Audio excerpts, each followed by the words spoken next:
Hello, everybody. Welcome to the Critical Issues Forum online teachers workshop. Today, I'm very excited to introduce Ms. Grace Liu to the audience. So today's topic is North Korea's nuclear and missile programs. Grace Liu is a research associate at the James Martin Center for Non-Proliferation Studies in the East Asia Non-Proliferation Program.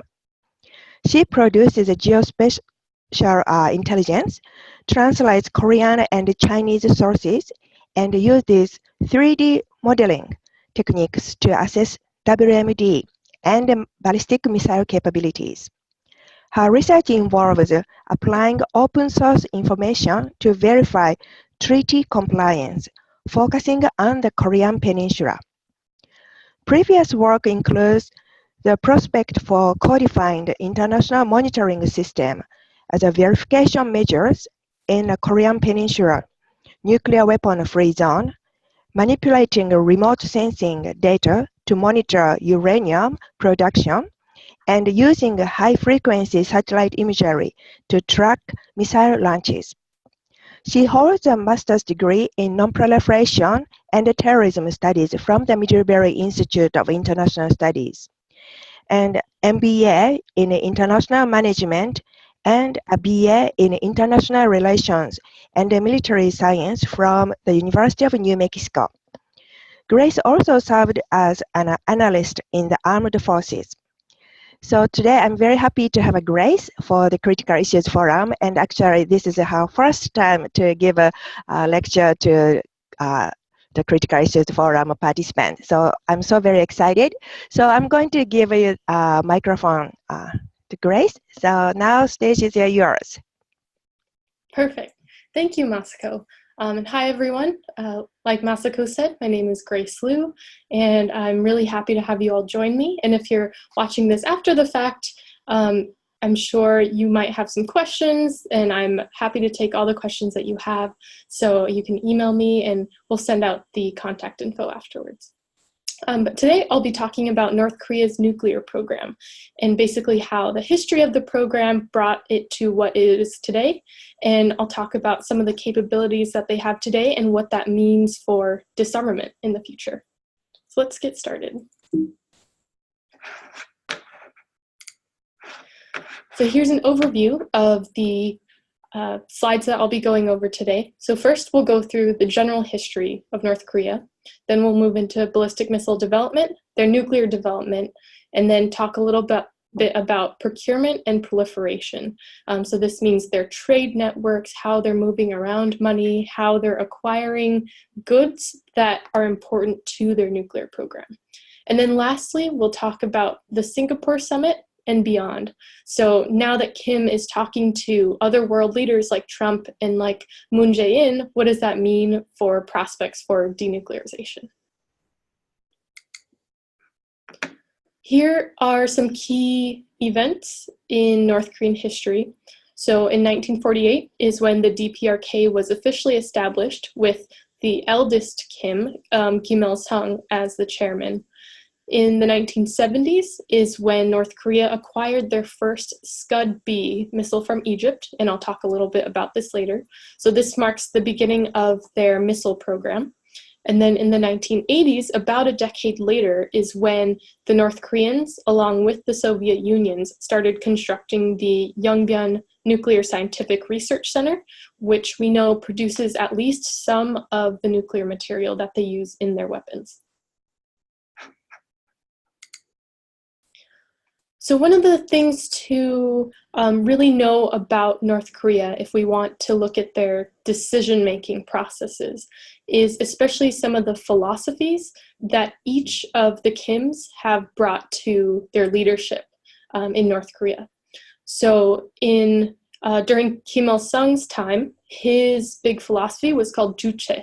So this means self-reliance, and this has to do with economic issues as well as military issues.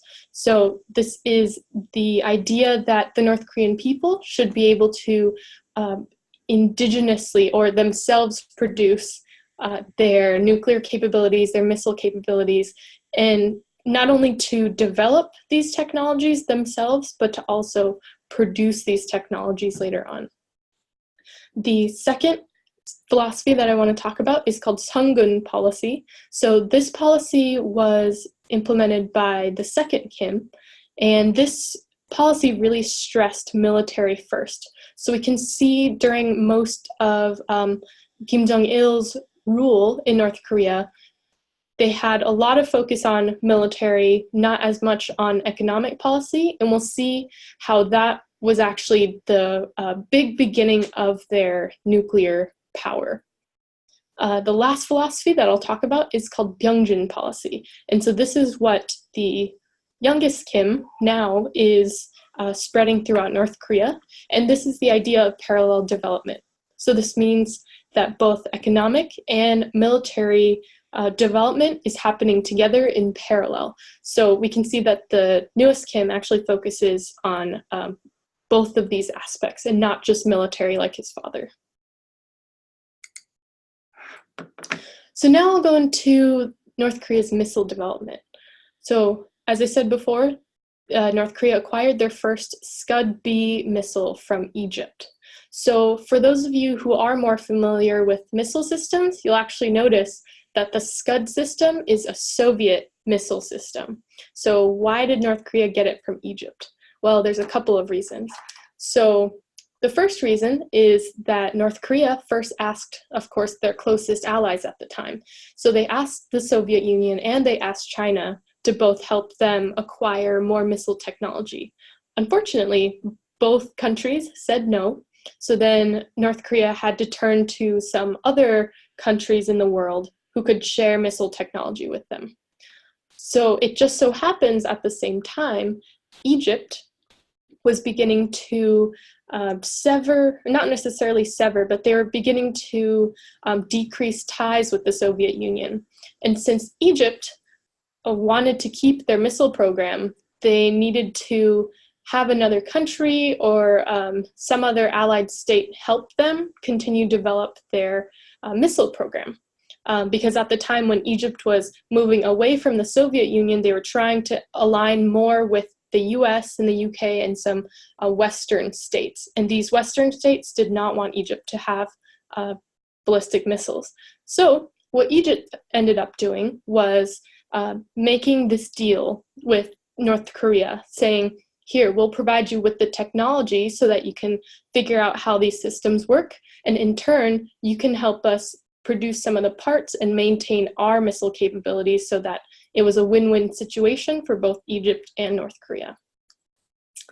So between then and 1973 to 2017, so in about a span of 40 years, the North Koreans were able to acquire this first missile and then reverse engineer different parts of the missile. And so most recently, actually almost a year ago in November of 2017, they tested an ICBM, which is an intercontinental ballistic missile. So this means that this is the highest range that a ballistic missile can attain. So they can now supposedly hit countries really far away like the US with this largest ballistic missile. So in the span of about 40 years, they made a lot of progress in missile technology. So going from this old Soviet system that the Soviet Union designed and created to learning from that technology and creating their own missile with their own engine and really developing their own missile program. So now, this is what the North Korean missile arsenal looks like today. So we still see versions of the Scud-B, the Scud-C, or the Scud-ER, which are all variations of the original Scud missile that they acquired from Egypt. But apart from that missile, we see a whole range of other missiles. So the KN-11s and the 15s are their newest solid fuel submarine launched ballistic missiles.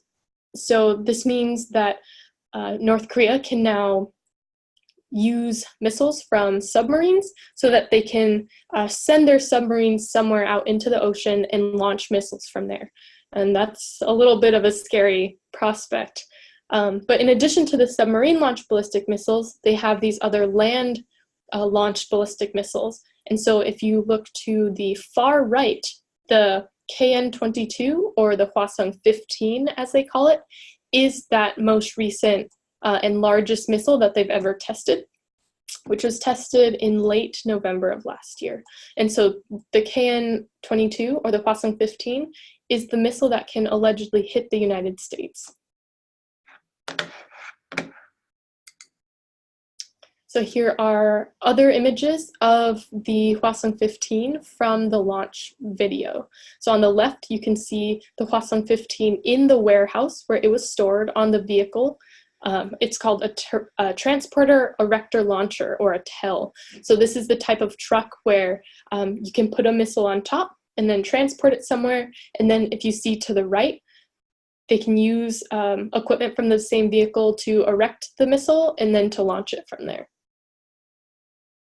An interesting fact actually about this TEL in particular is that previous TELs that the North Koreans used actually didn't separate the missile from the vehicle before it launched. So we know at least of one incident where a missile launch went wrong and it actually blew up the entire TEL, or the entire truck, when the missile, went awry.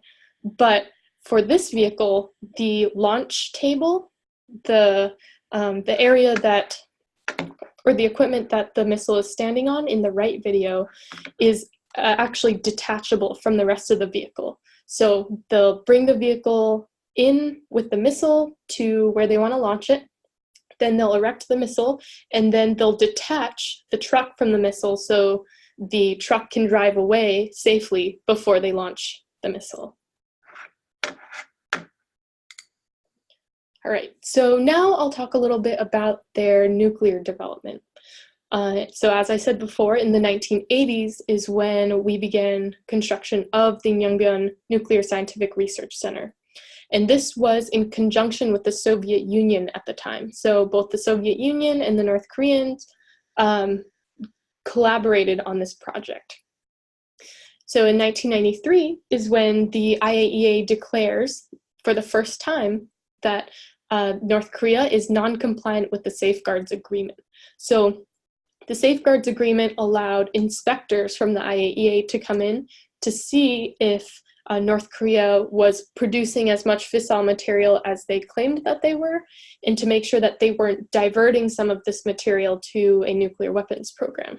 Well, unfortunately, by 1993, the IAEA said that North Korea is most likely diverting some material to a nuclear weapons program, and that was a pretty scary prospect for the rest of the world at the time. So after this comes into light, most countries believed that North Korea was already pursuing a nuclear weapons program.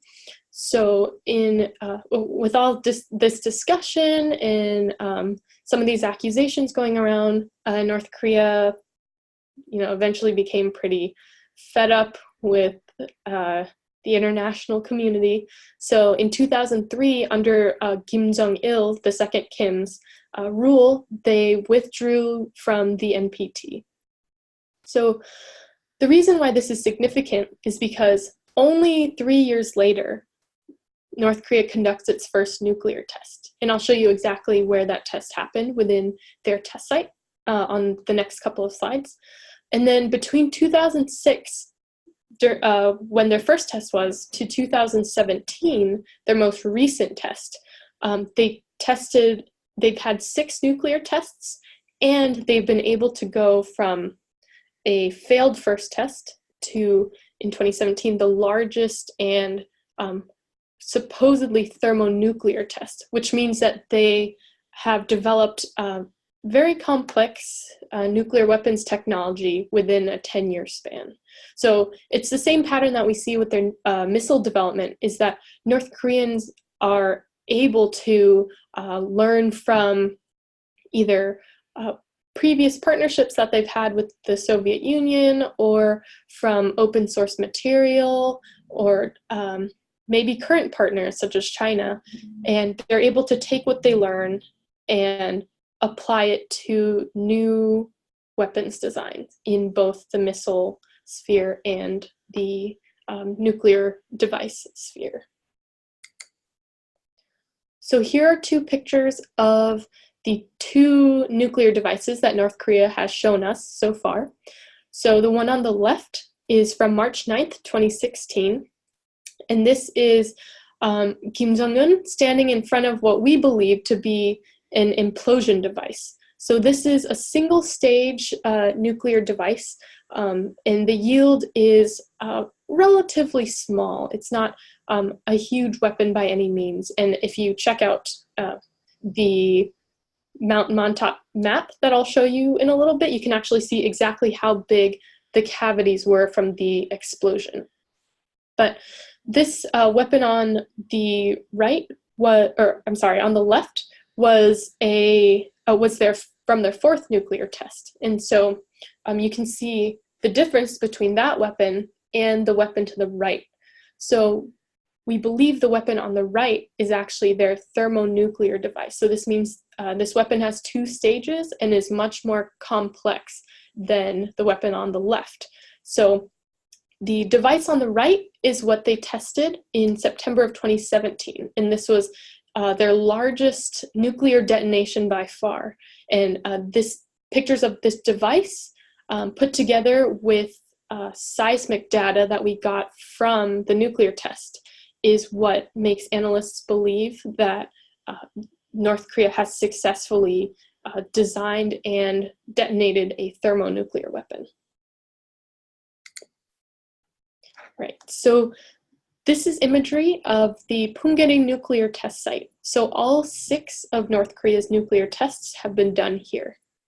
So on the left-hand side, this is satellite imagery of the entrance to the test tunnels. So if you see in the middle of the image, we have this, almost triangular shape, which is where it looks like there's a lot of vehicles or equipment that can be staged out there before a nuclear test.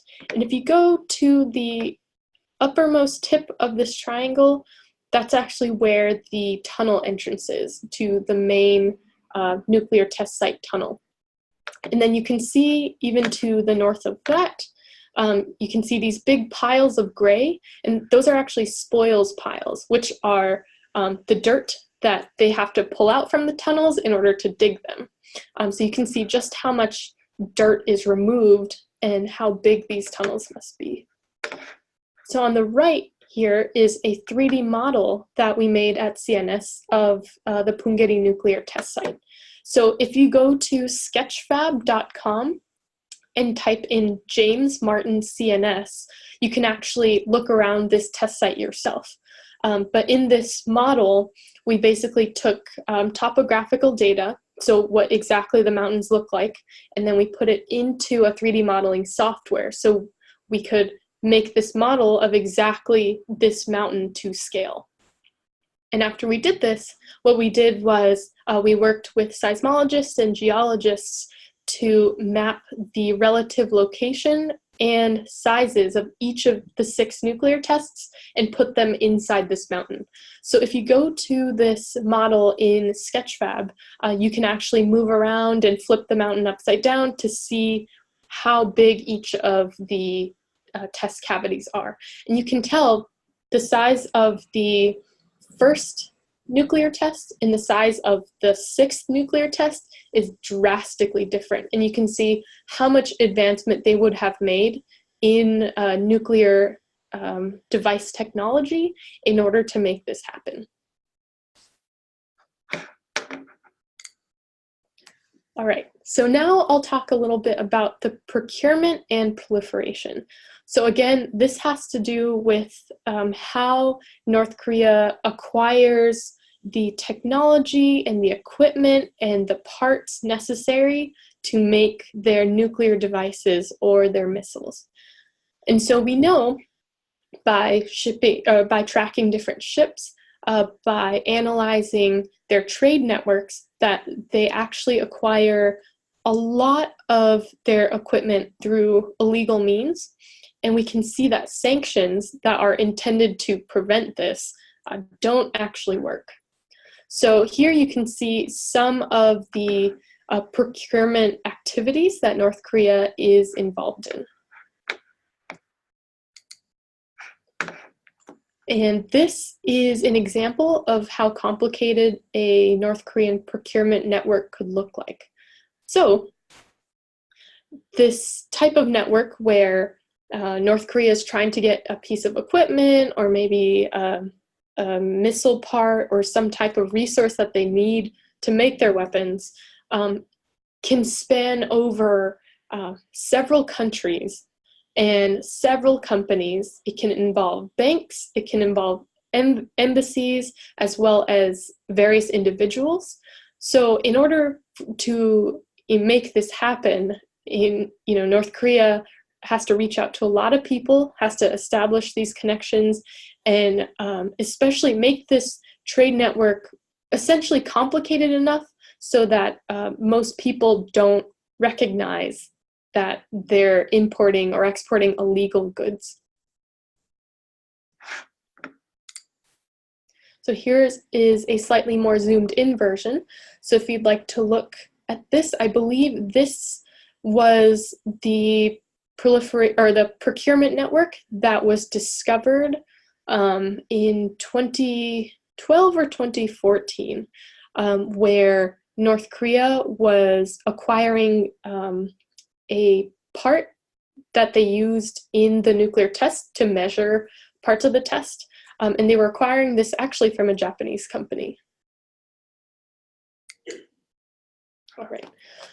So another event that helped inform us about how much trade North Korea is actually using to get some of these pieces of equipment, it was when the South Koreans found and recovered parts of the Unha rocket when it was launched. So after finding the rocket in the ocean after the part had crashed, the South Korean forces took it back and brought it to the UN, and the UN said, we're going to assemble this panel of experts who are going to look at the different parts and break it down and see exactly if they can trace where each part came from. So the findings of this were actually quite surprising. So at the time, you can see in this chart where the panel of experts determined that a lot of these parts were sourced from. So you can see that there are some very, very surprising countries on this list. So the United Kingdom, for instance, Switzerland, the United States even, and the Republic of Korea. These are all countries who obviously don't want North Korea to have a nuclear program or nuclear weapons. However, somehow North Korea is still acquiring different parts that they need from these countries. So how do they do this? Again, this goes back to these complicated networks where North Korea will identify a company or a group or an individual that has a resource that they need. And then through these very complicated business transactions, they're able to indirectly acquire these parts or this equipment because the original company might think that they're shipping it somewhere else, maybe to Singapore, to Japan, but in reality from there they'll get forwarded on and arrive in North Korea instead. And then in turn for these parts, of course, North Korea has to still pay for them somehow. So through very complicated banking networks, and again through individuals, sometimes even embassies, they will route money through multiple different people so that eventually the source company ships out their material and they get paid for it. And North Korea, on the other end, receives the parts and pays for it. But there's a whole network in between where it would be very, very difficult to make the connection between the source company and North Korea. So we know that they have a lot of these networks, which is the reason why they can source equipment from countries like the US or Switzerland or the UK. but we can also see that they were most likely relying on former or current alliances, such as the Soviet Union and with China, in order to get some of these parts. So another unfortunate angle to this story is that North Korea has been and still is very, very adept at also indigenously making and developing a lot of these parts and these technologies. So if you remember back to Kim Il-sung's philosophy of juche, which means self-reliance, we know that North Korea prides itself on being able to sustain its own country, to provide for its own people, and to provide its own security. So it's not surprising that North Korea, while depending on other countries and outside networks to procure some technology and some equipment, that they would at the same time develop their own capabilities to be able to produce these materials or these parts by themselves within the country. So on the left is something called a CNC machine. And what this does is it allows a person to input a design, to program a design as a computer program. And when you feed it into the machine is then building this part, carving this part out of, a piece of metal or a piece of plastic. So the CNC machines are actually really, really good at being able to carve out very complex designs. And since it's able to work with metal and very, very robust materials, this is one of the big pieces of machinery that North Korea could use to manufacture some of its rocket parts. And we know from many pictures and videos of visits by Kim Jong-il or Kim Jong-un that North Korea has hallways and hallways of these CNC machines. And of course, they claim that the CNC machines are used for something else, like agricultural equipment, mining equipment, but we know that these machines can be used to produce missile and nuclear weapons-related material as well.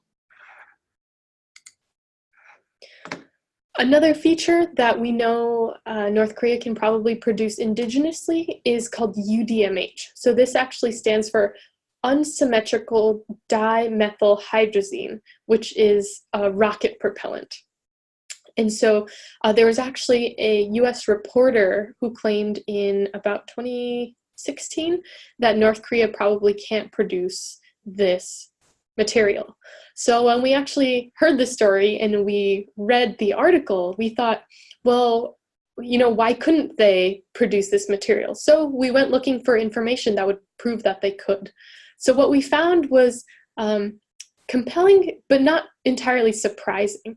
So we found multiple articles of scientific journals that North Korean scientists had written or co-wrote that had to do with different aspects of UDMH. So for instance, one of the papers we read was about how to safely dispose of the wastewater that comes out of making UDMH.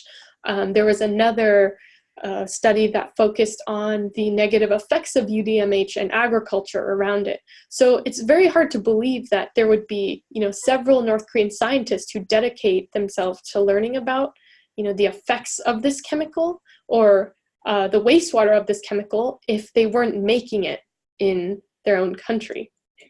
So we also did what we usually do with geospatial information and satellite images. So we actually went to the Hamhung area because we know it's filled with industrial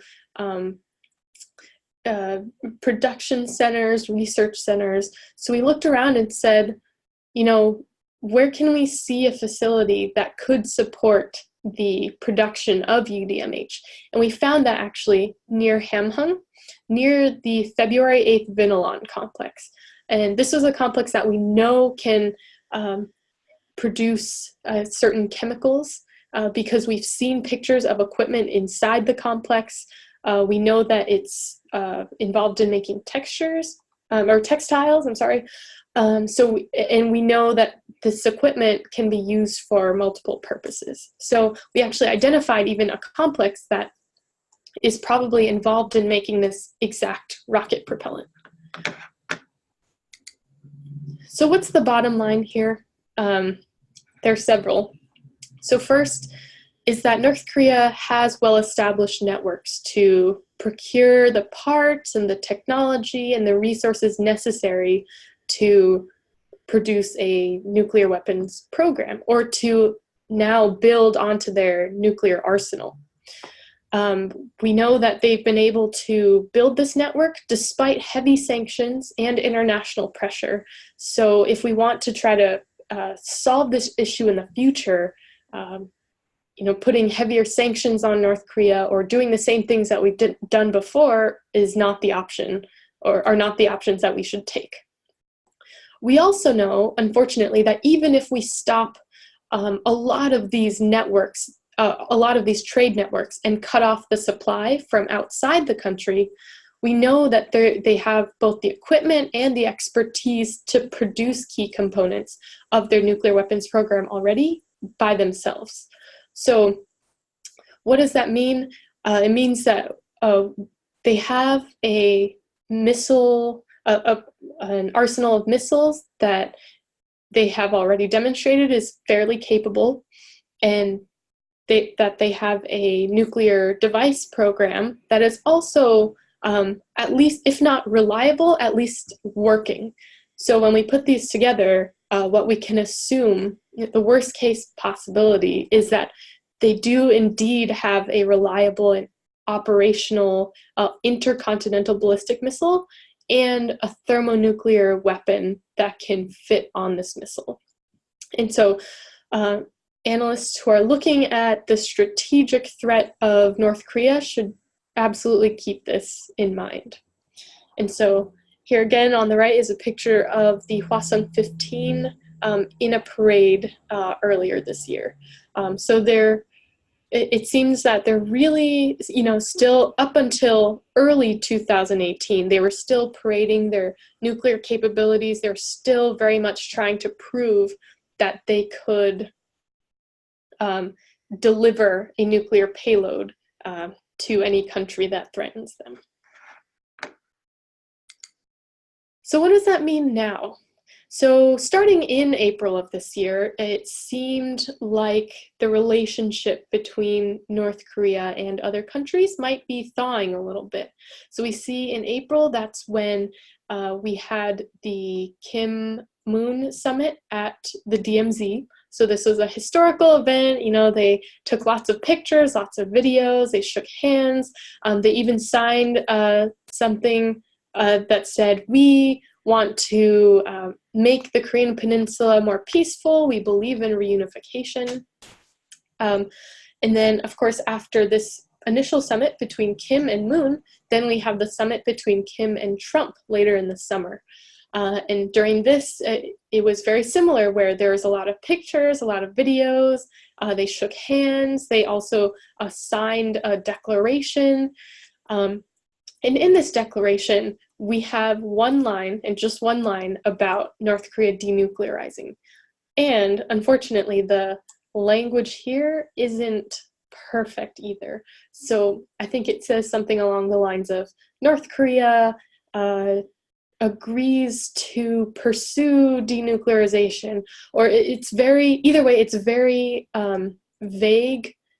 It's a very vague declaration, and it doesn't have anything relating to, verifiable measures or any concrete steps that North Korea will take in order to denuclearize. So right now, and between now June and up till today, we know that Kim and Moon have additionally had 2 more summits. So they've met 2 more times, once in Pyongyang, once in, I believe in Seoul, and they've now talked about, further steps to improve the relations between the 2 countries.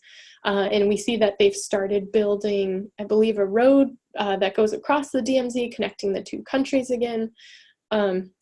And we see, at least so far, continued dialogue between North Korea and South Korea, and between North Korea and the US. So what does this actually mean for denuclearization?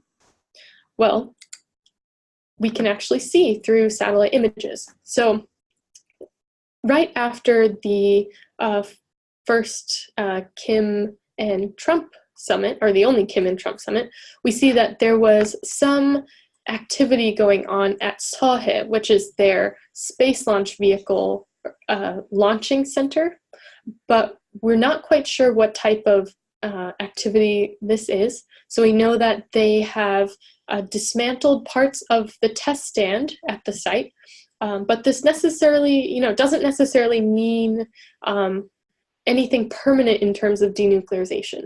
So we know that the engine test stand here was used for North Korea's liquid-fueled engines, and we know, and we've seen multiple successful launches of missiles with this liquid-fueled engine. So by dismantling this test site, all North Korea is saying is that they don't need to test this engine anymore, that we know that it's successful. And so even if it looks like disarmament or denuclearization, it's actually not, because they just took down a piece of equipment that they don't need anymore necessarily. And so on the left, we can also see the Nyeongbyon Nuclear Scientific Research Center as it stands today.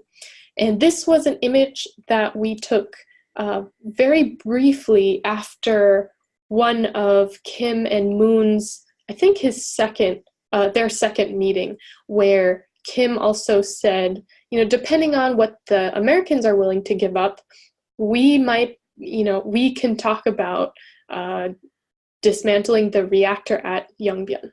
So after Kim made that offer, we went and got satellite imagery from this location, and we've been monitoring it ever since, but it doesn't look like there's any type of activity there that's out of the ordinary that would indicate that they're actually willing to start dismantling any site in the area.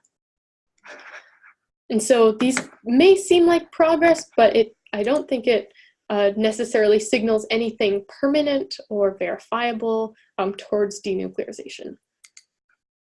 So then we have things that don't seem like progress at all.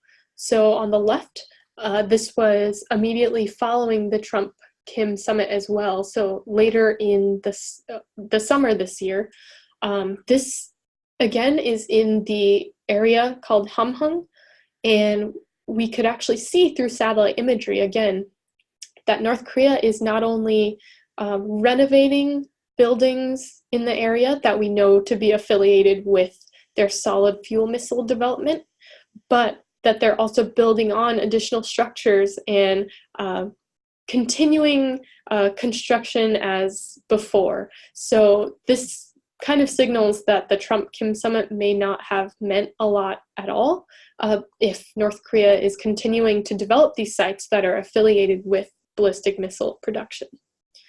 On the right is actually a suspected uranium enrichment facility that we found later in the summer as well. So this, in this image, you can see just the foundation of the building. And so this is what it looked like, I believe, in the early 2000s. But we know through satellite imagery again that this facility is still up and running today, and there are no signs that activity has decreased or that they're planning to shut down this site anytime soon. So we can see that while North Korea has said that they would dismantle certain sites and that they are working towards denuclearization, at the same time we see all of these sites that are related to their nuclear program that are still operating and that they're still renovating. So it seems like that they're planning to have these around for a long time. All right, so that is the end of my slides. But I am open to any questions again, and if you're not joining us live, I'm happy to take questions afterwards. So thank you very much.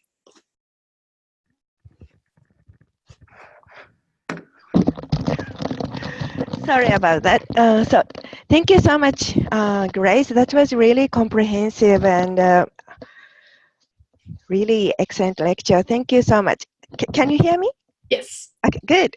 So I have a few questions, and I hope this Q&A session and conversation between you and myself could be helpful for those who are watching the video later. In fact, I'm sure that lots of people have a question regarding what is going to happen to these nuclear weapons currently in North Korea, because I know people are so excited about the Singapore summit. Mm-hmm. There's so many media coverage, and of course, we were also very excited. Exactly. But the truth is, as you said, there is not really concrete progress. Mm-hmm. So it's very difficult to predict, but could you share your view on what the future looks like and what's going to happen to all those nuclear weapons and the missiles that North Korea has developed Mm-hmm. with their utmost efforts? So, Mm-hmm. So that's a great question, and one that we get asked pretty often. So unfortunately, if we're talking about any type of real disarmament in the near future, we have to first start with an agreement or a declaration that actually talks about specific steps that we can verify, and where we can also send in inspectors and witnesses who we can trust, and not only who we can trust, but who have the technical and scientific expertise to know what they're seeing and to know exactly what they should expect when these weapons are dismantled. And in terms of what will happen to these missiles and these weapons that have been built already, if North Korea is to denuclearize or to agree to denuclearize, we need to also come up with that solution as well. So are we talking about, giving the weapons to a nuclear weapon state such as China or Russia, or even France, the UK, to take into possession and then dismantle there? Or is this something that the North Koreans would even be okay with in the first place? So that's definitely a big obstacle that we need to tackle if North Korea agrees in the first place to take any concrete steps towards disarming. Given that, I think in reality, like I said, because there is so much infrastructure that we know already affiliated with the missile program that is still being developed, that is, still being renovated and used today, that it doesn't seem like North Korea is going to give up their nuclear program anytime soon. They've already put a lot of time and money and effort into having this weapons program, and unfortunately, I think it's proved very useful for them so far. So it was after they tested their ICBM and after they tested their thermonuclear weapon that, Trump, the president of the United States, and the president of South Korea decided to actually come to the table and talk to Kim. So far, unfortunately, it seems like their nuclear weapons program has done exactly what they wanted it to do, and it's been very valuable to them. And I don't think they're going to give this up anytime soon. thank you. That's very, very sobering analysis, but I think that's the current situation. Mm-hmm. So, as you said, North Korea spent so many resources and time and money and all the energy to develop those nuclear weapons. So, even after you said, even after the Singapore summit, are they still developing some new weapons or expanding their capabilities? So that's a great question. One, I guess, aspect that I didn't touch on was what happened to the Punggye nuclear test site.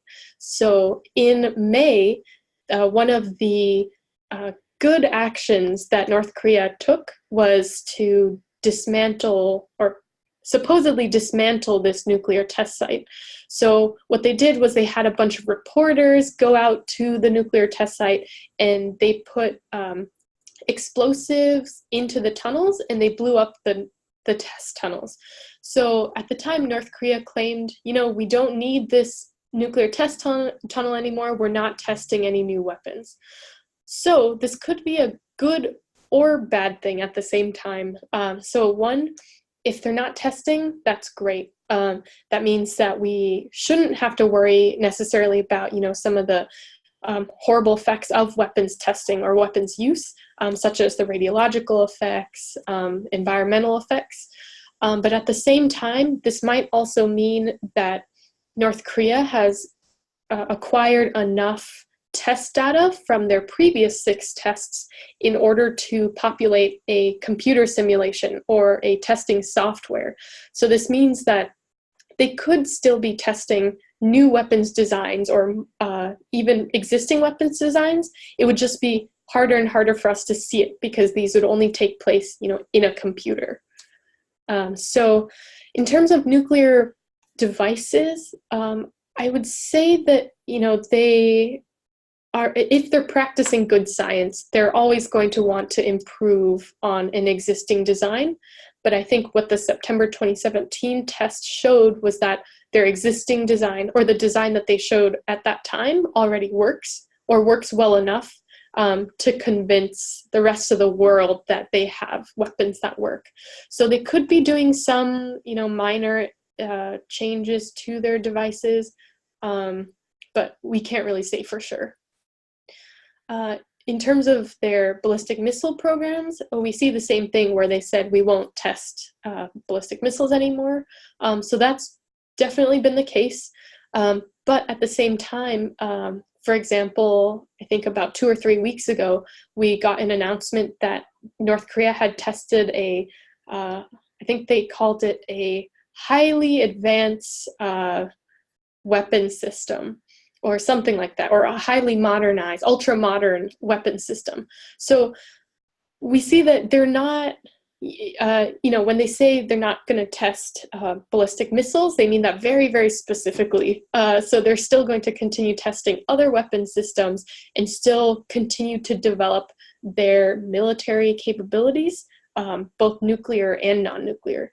So I think in the general strategic sense, it's good to keep all of that into consideration. But for now, at least I'm happy that, they aren't shooting missiles over Japan, and I'm happy that they're not detonating, nuclear weapons in a mountain in the middle of the country. So it's, somewhat positive, but not all. Okay, thank you. So there are some positive aspects, but sounds like North Korea has already acquired enough technology. Can we say North Korea has acquired enough technology to develop more sophisticated weapons system? I think what we have seen, at least historically, is that they can take other, technology from other countries, or even knowledge, the actual pieces of technology themselves, or knowledge from other countries, and really learn from it and use that knowledge to then further develop their own systems. And they've done this multiple times in the past with both missile and nuclear warheads. So I don't see why they wouldn't continue to do this today. I see. So when you are talking about the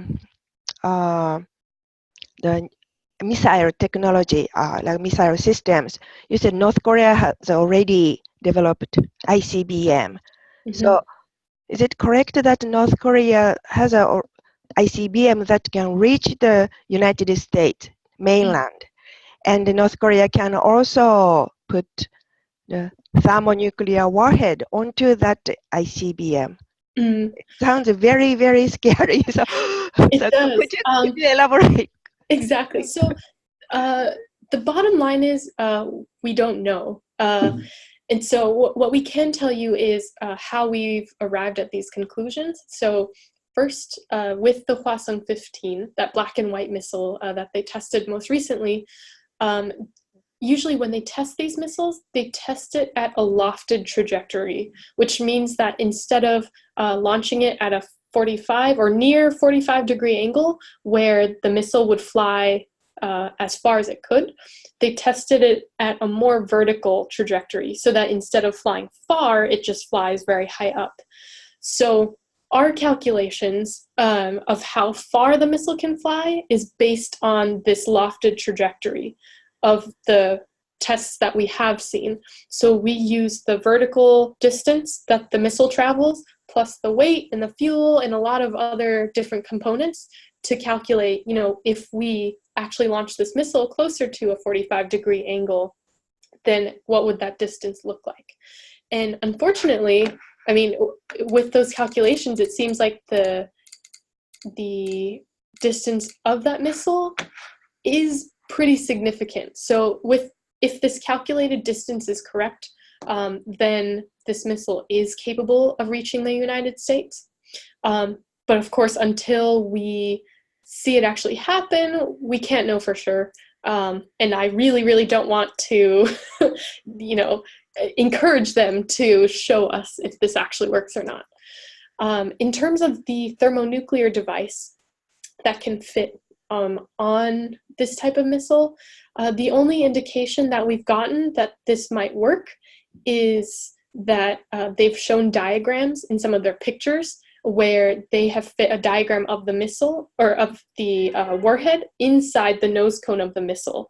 And they have this, displayed in the pictures with Kim.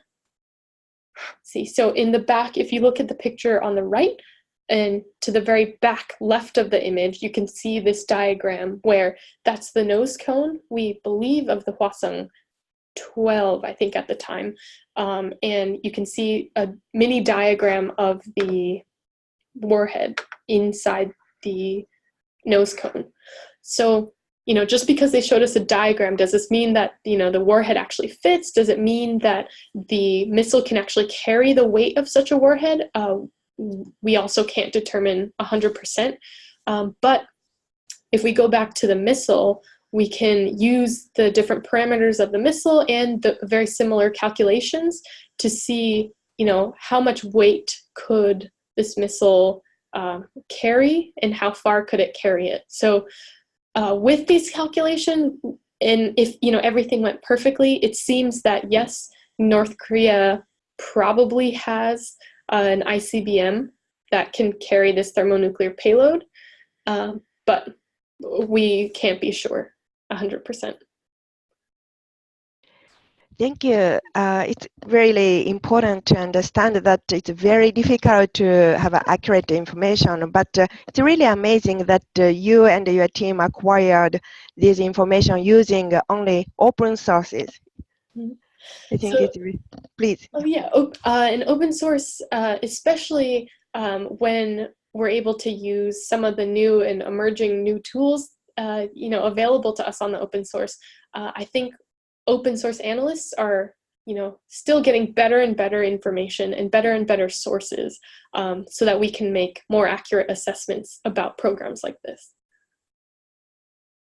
Thank you. I think it's very important to have to try to get inaccurate information, and because there are so many false information nowadays in the world. Yeah. So with that note, I know this is maybe also speculation, but with all of your information, do we really know how many nuclear warheads, or can we have a quite accurate guess how many nuclear warheads does North Korea possess currently? So there's even more uncertainty here than with the capabilities that we're looking at for these weapon systems. So bottom line is, again, no, we have absolutely no idea how much or how many warheads North Korea could have or how many missiles that they could have. For the missiles, at least, we see North Korea parading these missiles in, during the parades. And so we can see, that they at least have, this many. And even then, when we're looking at the parades, we're not sure if these are the actual missiles themselves or if they made, mock-ups of the missiles that they use just for parade purposes. So we have some, open source avenues where we can get information on this, but really the challenge here is that for North Korea to acquire and produce fissile material, they have several avenues. So they have uranium mining for uranium, and they use, their reactors to create plutonium, and in between, just in the process of making this material usable in a weapons program, there are so many steps that have to be taken in order to process this material, in order to store it, and to optimize it for a nuclear weapons use. And we are finding, I think, more and more in current times that we're identifying more potential facilities that are related to fissile material production. And I think we're finding out more and more that we really don't know the scale of fissile material production in North Korea, which then means that we really actually don't know how many weapons that they could create or how many that they already have. I see. Yeah, thank you so much. I know there are lots of uncertainties, Mm-hmm. and especially the future is more uncertain.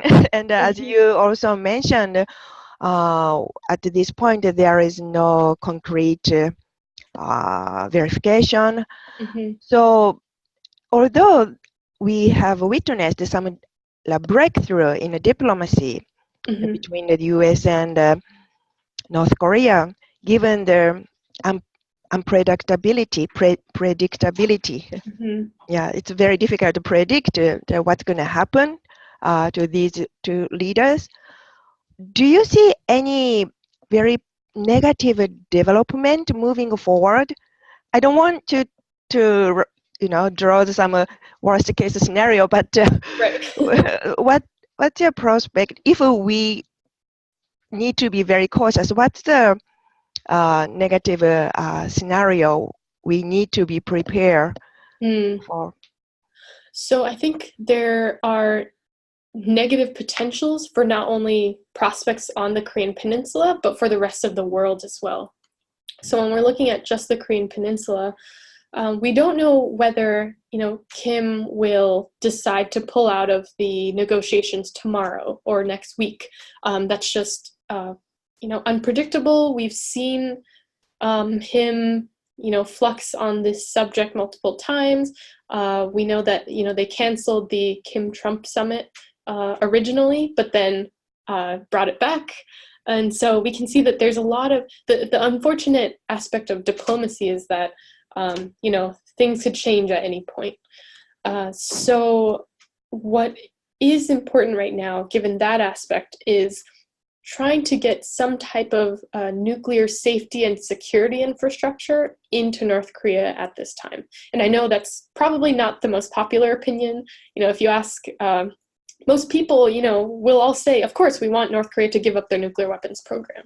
But as I've said, if that's not going to happen in the near future, one of the best things that we can do while we've got North Korea still at the table and still relatively open is that we put in some type of nuclear safety and security infrastructure so that we can make sure that if they have nuclear weapons and they're storing them, that there's a very, very low chance that there will be accidental detonation or a very low chance of a accidental launch.